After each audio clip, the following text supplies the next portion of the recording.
What am I going to do with you and you? Random tub lid. Hi, everybody. Hope you've all had a good Christmas. I am reaching out to those who know better about ball python keeping than I am, especially when it comes to respiratory infections and mites.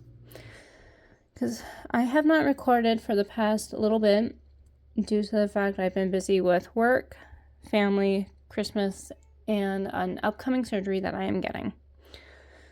Now, around the week of the 20th, one of my ball pythons was found with mites. And unfortunately, I don't know how long he had them. I don't know where he had come from. I don't even know if it got from this little guy, because you're technically food. But Cinnamon here is the one that I believe has the respiratory infection.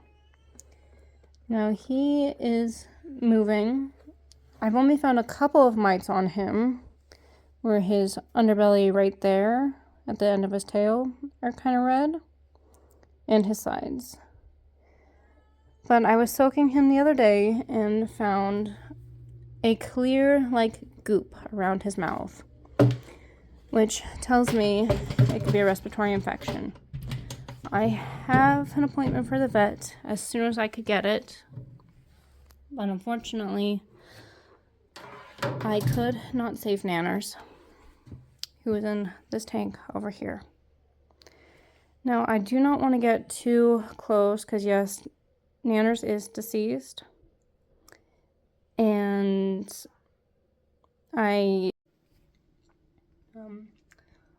all that I know is that we found him with mites.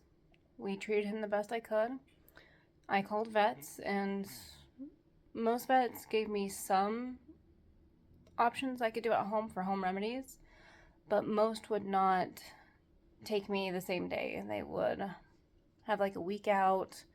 I told him he probably doesn't have a week, and I do not live in an area where there is an emergency exotic pet care, unfortunately. They're either a couple hours away, or they're another state away. I'd have to relook it up, because the only one that I found only had openings next week. Now, I was able to schedule one for Cinnamon because I think he will be fine until next week. But I knew Nanners was not going to survive the night when I came home yesterday, because he used to have a beautiful yellowness to him 2 days prior over here. And Sunset has a pretty big mixed section because he just ate. He's doing great. And luckily none of the other snakes in this room, especially the baby ones, have caught the mites. You were right in the way. But I am looking for those that know anything more about how to prevent the mites, because what I had done with all of my snakes is I put them in sanitary tubs, making sure they're absolutely clean, not putting them on a lot of bedding, and keeping them away from other snakes, in a completely separate room for about 1 to 2 weeks. I did that with Nanners, did that with Vanellope, did that with Cinnamon, did that with everyone, including Sunset that you just saw. And I just wish I knew where these mites came from. Now, I have been using this in his enclosure, which is called Jurassic mite.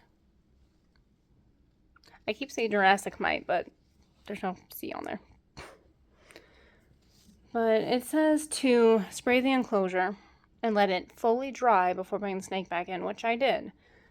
Because for the week I was treating Nanners and his mites, I was told to put him in a warm, not hot, not cold, just warm water with a tiny bit of Dawn dish soap, because it kills the mites, it drowns them.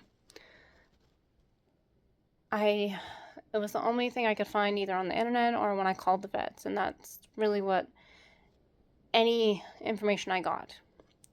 When I finally went to the pet store, because they were finally open the next day, because I found this late at night where everything had closed.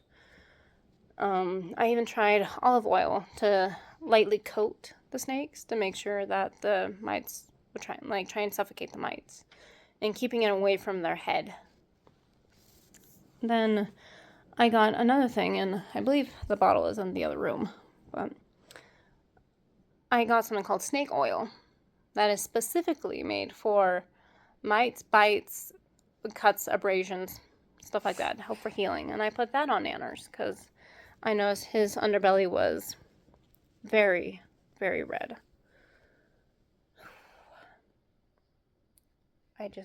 I don't know how. I miss them because I do have a habit of checking on my snakes every morning, every night. And we didn't find them until the 20th. And they were on top of him. We picked up Nanners and they were on us. So obviously that set some panic.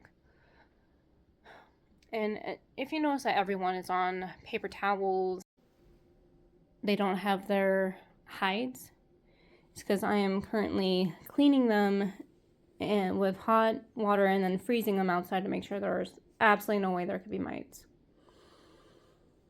I just wish I knew what I could have done better. So if any of you could tell me, I would appreciate that, because honestly, I am heartbroken about Nanners.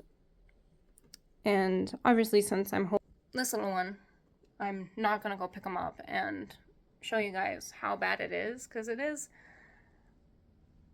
I wouldn't say bloody graphic, but the spots where his individual scales have come off, it looks bad.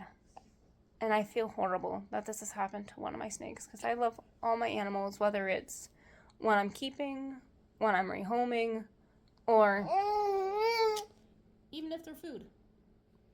And I swear I cleaned that cage a week ago. I didn't realize how quickly rats get it dirty. I have to clean the cage again.